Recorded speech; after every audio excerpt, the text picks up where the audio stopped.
I'm Grace Calloway, and I turned 40 the night my parents called me useless at my own birthday dinner, unfavorably compared to my golden child brother Preston, a flashy real estate agent. What they didn't know, I'm a forensic accountant who, 2 years earlier, uncovered that Preston had been secretly draining our parents' retirement savings and had placed an undisclosed second mortgage on their home through a sham investment fund. Rather than exposing him immediately, I spent 2 years quietly building a financial firewall around my parents, buying out the mortgage debt through a private holding company, funding a replacement trust, and absorbing the damage, without telling anyone, including them, what I was doing or why. When a state securities investigation into Preston's fund accelerated, I was forced to reveal everything before an outside investigator did it for me. The story resolves not through a dramatic confrontation, but through documents laid calmly on a kitchen table. Proof of what I quietly built while being called a failure for building it. I turned 40 on a Tuesday, and nobody in my family remembered until I reminded them. I drove 2 hours from Columbus to my parents' house in Marietta, Ohio, carrying a bottle of wine I couldn't really afford and a cake I'd picked up from the grocery store because there hadn't been time to bake one myself. I'd left work at 4, sat in traffic until 6, and told myself the whole drive that this year would be different. 40 felt like it should mean something. A door closing on one part of life, opening onto another. I wanted, for one evening, to sit at my mother's table and feel like I belonged there. The porch light was off when I pulled into the driveway. My brother Preston's car was already there, parked at an angle that took up 2 spaces, the way he always parked when he wanted people to know he'd gotten there first. Inside, the television was on. My father, Walter, sat in his recliner with a beer sweating onto the side table. My mother, Diane, was in the kitchen, and when I walked in with the cake box balanced on one arm, she didn't turn around. "You're late," she said. "Traffic," I answered. "Happy birthday to me too, I guess." Nobody laughed. Preston was already at the table, scrolling his phone, dressed like he'd come straight from a listing appointment, which he had. He sells real estate in the kind of subdivisions with names like Whispering Meadows and Eaglecrest, places that don't have meadows or eagles but sound like they do. He didn't look up when I set the cake down. 40, my dad said from the recliner, not moving. 40 and still nothing to show for it. I set the wine on the counter. My hands were steady. I've had a lot of practice being steady. "I have a job, Dad. A job." He said the word like it tasted bad. "Preston sold 4 houses last month." 4. "You've been doing the same desk work for what, 15 years? Filing papers for other people's money." "I'm an accountant," I said quietly. "You do bookkeeping for a strip mall dentist," my mom said, still not turning from the stove. "There's a difference between an accountant and what you do, Grace." The dinner went the way these dinners always go. Preston talked about a bidding war on a lake house. My dad talked about how Preston had always been the one with vision. My mom mentioned, twice, unprompted, that she didn't understand why I'd never married, never bought a house, never done anything with my life that a person could point to. "You're 40, she said finally, setting a store-bought cake with 4 candles. "One for every decade," she explained, like I hadn't already done that math myself. In the middle of the table. 40 years old and you're still renting an apartment. Still nothing. I don't say this to be cruel, Grace. I say it because someone has to. "You're useless, honey," my dad added, not unkindly. The way a man says something he genuinely believes is just true. "You always have been. It's not your fault. Some people just don't have it." I looked at the 4 candles. I thought about telling them everything, right then. I thought about it for exactly as long as it took the smallest candle to gutter and almost go out. Then I blew them out myself, made a wish nobody asked to hear, and said nothing at all. To understand why I said nothing, you have to go back 2 years, to a Thursday afternoon when I was still doing exactly what my parents believed I did, filing papers for other people's money. I am, in fact, an accountant. A forensic one, licensed and certified, working at a mid-sized firm in Columbus that handles estate audits, fraud investigations, and the kind of quiet, unglamorous work that never makes anyone a hero at a dinner table. I built that skill slowly, night classes while working days, one certification and then another, until I was the person firms called when the numbers didn't add up and somebody needed to know why. 2 years before my 40th birthday, a routine file crossed my desk. A retirement account audit for a client referred by a regional bank. An elderly couple in Marietta whose financial advisor had flagged unusual withdrawal patterns. The name wasn't attached yet. Compliance redacts that during the first review, standard procedure. I pulled the transaction history, the statements, 3 years of activity, and did what I always do. Read numbers until they tell me the truth underneath them. It took me 4 days to notice the pattern. Withdrawals timed suspiciously close to deposits from a real estate investment fund. A power of attorney filed 18 months earlier, granting a family member full authority over the account. Loans taken against a paid-off house. A second mortgage nobody in the household seemed to know about. It took me 1 more day to see the name on the power of attorney form. Preston Calloway. I sat with that file open on my screen for a long time before I called my supervisor and told him I needed to recuse myself. Conflict of interest, I said. The clients were my parents. My supervisor, a careful man named Arthur Boehm, who'd trained me himself and trusted me more than almost anyone in that office, didn't reassign the file. Instead, he sat me down and told me something that changed the next 2 years of my life.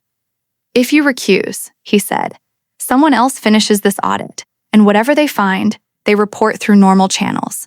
Adult Protective Services, possibly a criminal referral against your own brother. Your parents get pulled into that with no warning, no protection, and you're not even in the room. If you stay on it, quietly, carefully, under my supervision, you have a chance to actually help them before this becomes something none of you can control. I stayed on it. What I found over the following weeks was worse than I'd expected. Preston had spent years gently convincing our parents to sign over financial authority just in case, framing it as responsible, planning for their old age. Then he used that authority to take out a second mortgage on their paid-off house, funneling the money into a real estate investment vehicle he controlled. One that, my audit showed, existed mostly on paper. The lake houses, the bidding wars, the appearance of success at every single family dinner. Much of it was financed by money quietly bled from our parents' equity, dressed up as commissions, and reinvested profits that never fully materialized. My mom and dad had no idea their home, the one they'd owned outright since 1994, now carried a mortgage close to $90,000. No idea the retirement account they thought was growing had been drawn down by more than half. I could have reported it immediately. Arthur told me that was still on the table, at any point. But I asked for time. Not to protect Preston, but to protect my parents from the particular cruelty of finding out, at 70 years old, that their favorite child had quietly taken their house out from under them. So instead of just reporting something, I built something. For the next 18 months, I did 2 jobs. By day, I was still the woman my parents believed me to be. The daughter with the unremarkable desk job, the one who showed up at dinner, got compared to her brother, and said very little back. I let them believe it. It was easier, and it kept them from asking questions I wasn't ready to answer yet. By night, on weekends, during a stretch of vacation days I never told anyone I'd taken, I built a firewall around my parents' finances that they never once saw. I formed a small holding company, Meridian Trust Holdings, LLC, registered under my name alone, funded with savings I'd kept modest and invisible for exactly the kind of moment I now found myself in. 15 years of careful saving, a small inheritance from my grandmother I'd never touched, and every bonus I'd ever earned but never spent on anything my family would have recognized as having something to show for it. I had no lake house, no new car. I had this instead, and I'd never told a single member of my family it existed. Through Meridian, working with a real estate attorney who understood exactly how sensitive this was, I quietly purchased the second mortgage note on my parents' house from the lender before it could go into default. I didn't buy the house. I bought the debt. The $91,000 my parents didn't even know they owed. And I structured the terms so that no payment would ever be collected from them, and no notice of the sale would trigger a red flag they'd notice. On paper, that debt now belonged to a company nobody in my family had heard of. In practice, it would never be called. I did the same thing with a smaller line of credit Preston had opened against their savings, absorbing it quietly, stopping the bleeding one document at a time. And I started, carefully and without a single conversation about it, rebuilding what had been drained. not by handing my parents money directly, which they'd have refused and questioned, but by structuring a modest trust in their name, funded gradually, administered through the firm, designed to activate and become visible only when the full picture needed to come out. Arthur signed off on every step. "This isn't normal procedure," he told me once, near the end. "But I've watched you build audits for 11 years, Grace. I have never once seen you build something like this. Whatever this is costing you personally, I hope somebody eventually knows what you did." "They don't need to know," I told him. "They just need to keep their house." What I never told Arthur, what I barely admitted to myself, was that some small, stubborn part of me still hoped that if I quietly fixed everything, if I just made sure my parents never lost the roof over their heads, that would be enough. I didn't need credit. I needed, if I'm honest, for the house to still be standing the next time somebody called me useless inside it. Which brings me back to that kitchen table, the store-bought cake, and 4 candles I blew out in silence while my father called me, gently, the way you'd state a fact about the weather, useless. I could have said something that night. I had the paperwork. I had a folder in my car that I'd brought without fully deciding whether I'd use it. The finalized trust documents, ready for delivery, that would have ended the whole conversation in about 4 sentences. I didn't reach for it. Instead, I ate a slice of cake I didn't taste, listened to Preston describe a closing bonus that I now knew with total certainty had been partly financed by our parents' equity, and watched my mother clear the plates without asking whether I'd finished. "I should get going," I said, around 9. "Long drive back." "You could stay the night," my mom offered. Not quite an apology, closer to routine. "Your old room's still there." "I have work in the morning," I said. My dad, from the recliner, didn't look up from the television. "Filing papers waits for no one," he said. And it might have been a joke, delivered in that flat, comfortable way families deliver small cruelties they've stopped noticing are cruel. I almost laughed. Not because it was funny, but because of how close he'd come to a truth he had no idea he was touching. I said goodnight. I hugged my mother, who accepted it the way you accept a coat being placed over your shoulders. Necessary, brief, quickly forgotten. I didn't hug my father. He just raised a hand, a kind of wave, eyes still on the screen. I got in my car and sat in the driveway for 11 minutes before I turned the key. I thought, seriously, for those 11 minutes, about just letting it stay this way, continuing to pay down what needed paying, continuing to protect what needed protecting, and never telling them. Because some cruel, tired part of me had started to believe maybe they were right. That doing the quiet, careful, invisible work of saving people didn't count as having something to show for it. Not really. Not the way a lake house did. Then my phone buzzed. A text from Arthur. "Preston's fund got flagged by the state today. Real Estate Securities Division. It's moving faster than we planned. You need to get ahead of this before someone else tells them." I looked at the dark house behind me, porch lights still off, and put the car in reverse instead of drive. My brother didn't know I was an accountant capable of finding what he'd hidden. Not because he thought little of my intelligence. He rarely thought about me at all. Preston had spent his whole adult life building an identity as the sibling who was watched, and I'd spent mine being the one who watched. What he also didn't know was that his investment fund, High Ridge Capital Partners, had drawn attention from Ohio's Division of Securities 3 weeks earlier, after 2 outside investors, unrelated to our family, filed complaints about delayed returns and unreachable statements.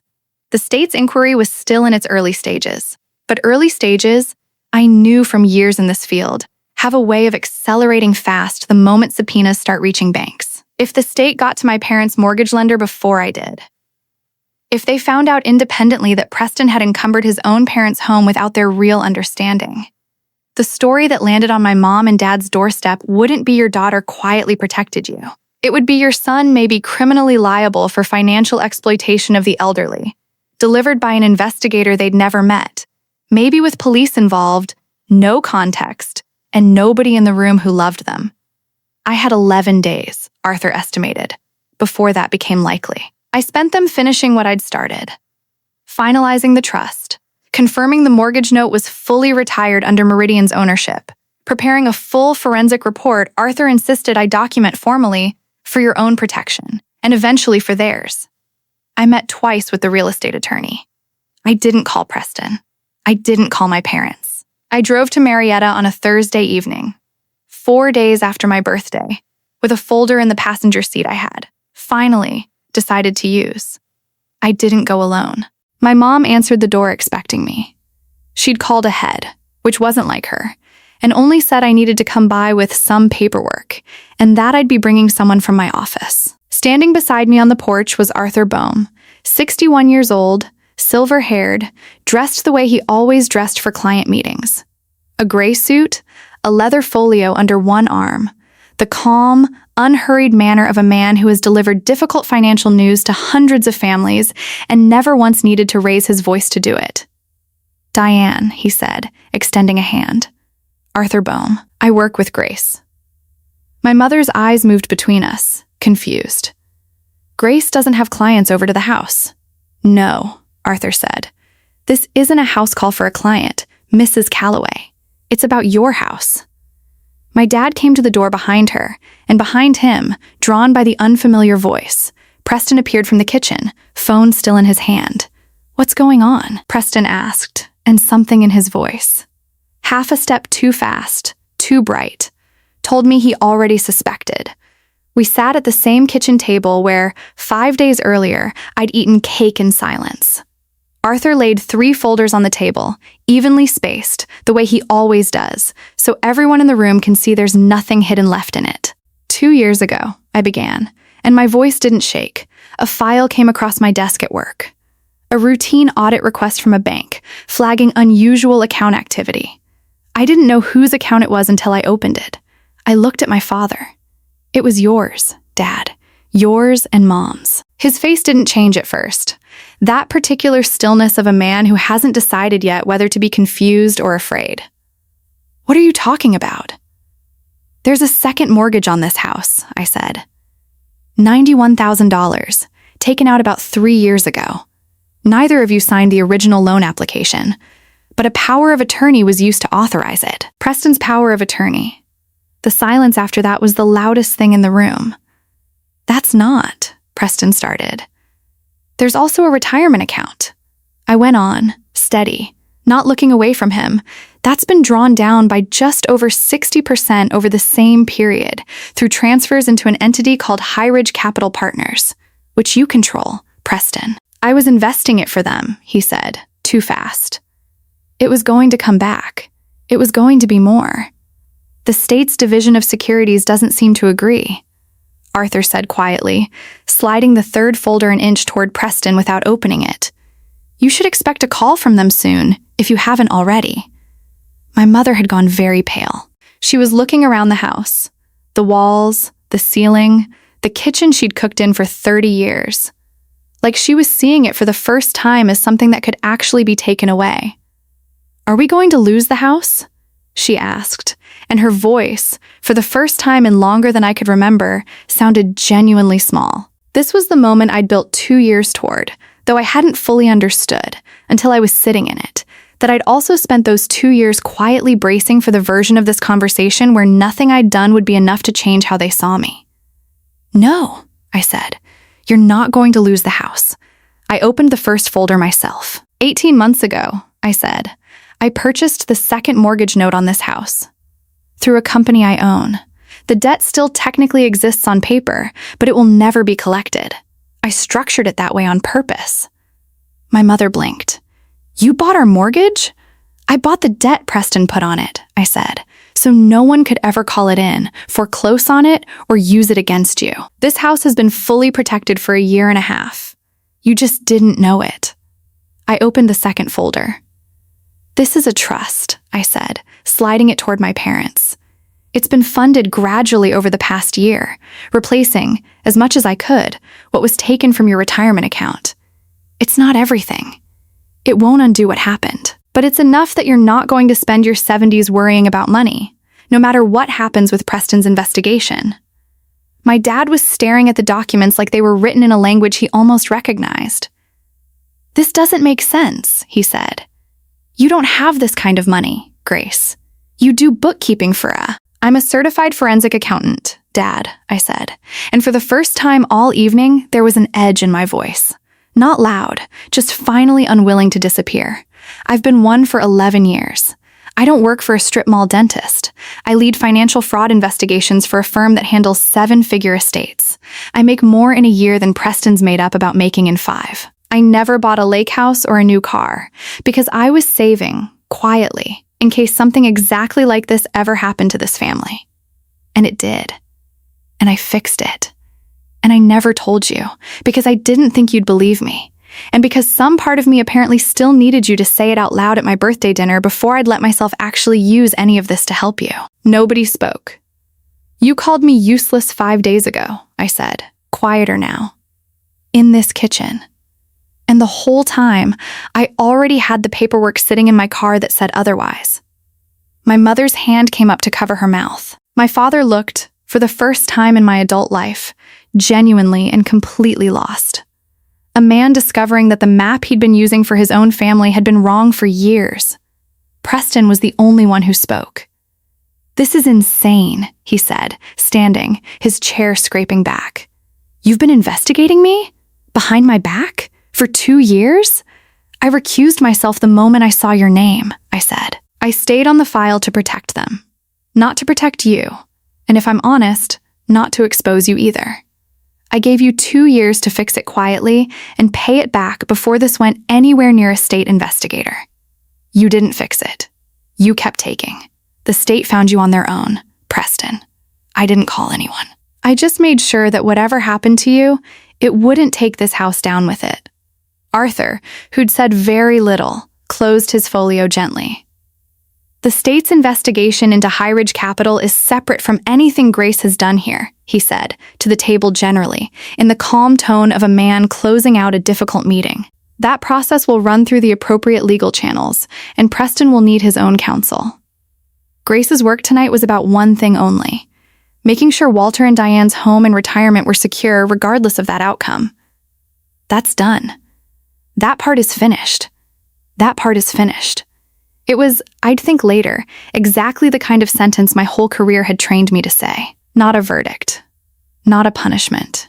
Just a fact, filed and closed. Preston left first that night, without finishing whatever he'd meant to say. In the months that followed, he'd retain an attorney, cooperate with the state's investigation, and eventually reach a settlement that included restitution and a multi-year ban from managing client funds. He didn't go to prison. He didn't, for a long time, speak to me again. Arthur had warned me this was possible.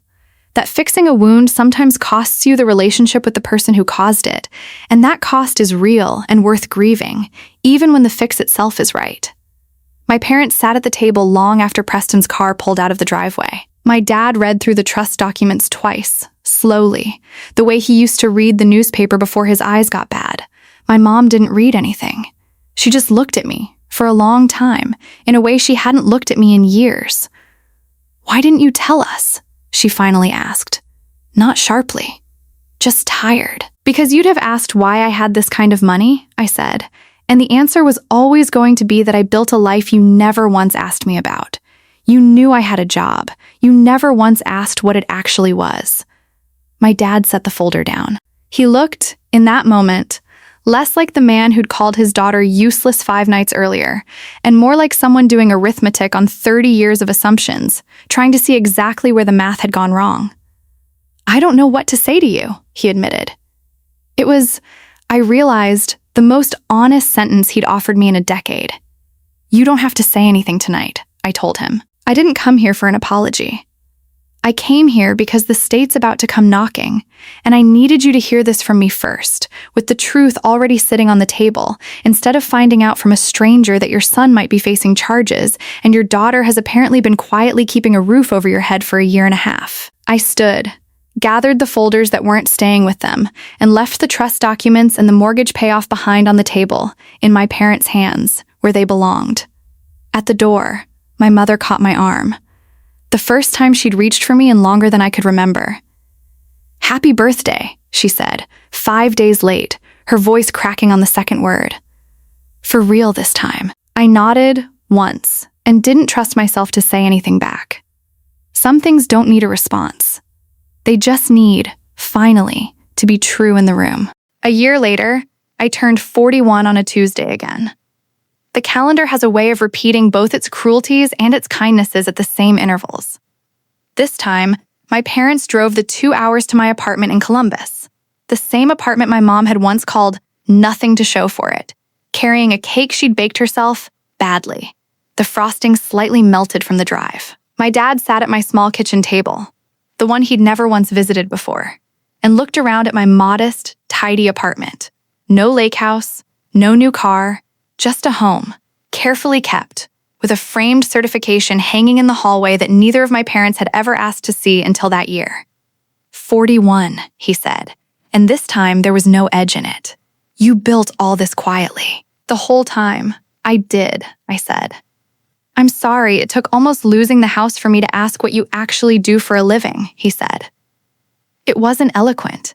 It wasn't the speech I might have imagined, years earlier, in some version of this scene I'd rehearsed and never expected to actually get.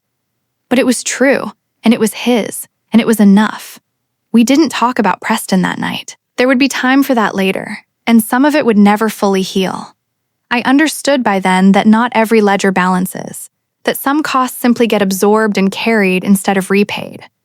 But the house in Marietta still stood. The trust still held. And for the first time in 41 years, I sat at a birthday table where nobody called me useless, because for the first time, somebody had finally bothered to ask what I'd actually built. I blew out my candles. This time, I let them watch me make the wish. If this story moved you, you probably already know someone who's been quietly carrying more than anyone gives them credit for. Tell them, before they need a folder full of proof to make you finally see it. Subscribe if you want more stories like mine, and I'll see you in the next one. I want to tell you honestly that the 3 weeks I spent untangling Gerald Voss's finances were not some cinematic scene of triumphant vindication, all swelling music and slow-motion victory. They were mostly just work, long hours at my kitchen table, the same kind of careful, patient reading I'd done for 22 years, except this time every single hour of it was invoiced and paid, on time, in full, by the man who once told our board I was operational redundancy. The financial picture I built for him was honest enough that his bank extended a restructured payment plan instead of foreclosing, buying him the time to sell the 2 failing design studio locations in an orderly way instead of a fire sale. It wasn't a rescue. His house is smaller now. He and his wife sold the place out past the county line and moved into something a third the size. The original Holleran and Voss kitchen supply business, the one built on actual demand and honest margins, the one I helped build with $11,000 and 4 years of frozen fingers on loading docks, survived, leaner, and considerably more humbled than before. Gerald called me one more time, about 2 months after the last invoice cleared, not to ask for anything, just to talk. He told me Todd Bregman had been quietly let go from his new Souk O position after a similar pattern emerged at the competitor he'd fled to. He told me he'd started, for the first time in his life, reading his own financial statements line by line before signing anything. He told me he was sorry, in the plain, unadorned way people say it when they've finally stopped performing an apology and started actually meaning one. I told him I accepted it, because I did, and because carrying 4 years of quiet resentment around in my chest had never once made me lighter, only heavier, and I was done being heavy. Sarah asked me, not long after, whether I felt like I'd finally won. I thought about that question for a long time before I answered her, because I wanted to give her something true, not something that sounded good. I don't think this was ever about winning, I told her. Winning would have meant fighting him in that fishbowl 4 years ago. And maybe I would have gotten more money out of it. Or maybe I would have lost everything in a lawsuit that dragged on for years. What actually happened is that I kept doing the one thing I've always known how to do. I paid attention, I kept my own records, and I built something real with my own name on it instead of spending 4 years trying to prove a point to a man who wasn't ready to hear it. And when the truth finally mattered, I didn't have to raise my voice to make it undeniable. It already was. Holleran Ledger Group has 34 clients now. I hired my first employee last spring, a sharp 26-year-old named Priya's niece.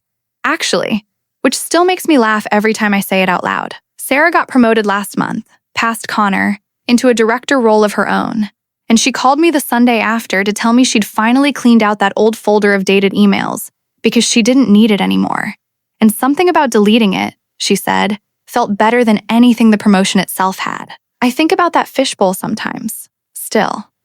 The rain on the glass, the manila folder, the pen I picked up without a fight. I used to wonder if I'd been weak that day. I know now I was doing the only thing that was ever going to work. I was patient enough to let the truth arrive on its own schedule, instead of trying to force it to arrive on mine. Gerald got his loan, in the end. Just not the one he called me for. The one he actually needed was the truth, delivered without cruelty, by the one person who had never stopped keeping the books, even after she was told she no longer belonged in the room where they were kept. If there's one thing I hope you take from this, it's this: you do not have to win every fight the day it starts. Sometimes the strongest, quietest thing you can do is simply keep your own record straight, build something true with your own two hands, and wait for the moment when the truth speaks so clearly for itself that you never have to raise your voice at all. That was the last time Gerald Voss called me for anything. And for the first time in 22 years, I didn't need him to. If Margaret's story meant something to you today, you already know someone who needed to hear it. A mother, a sister, a friend who's ever been pushed out of something she built. Send this one to her. And if you want more stories about the quiet strength it takes to walk away without a fight, and what happens when the truth finally catches up on its own schedule, subscribe and turn on notifications, because we post new chapters of the Second Bloom Chronicles 3 times a week, and the next one might be the story you needed most.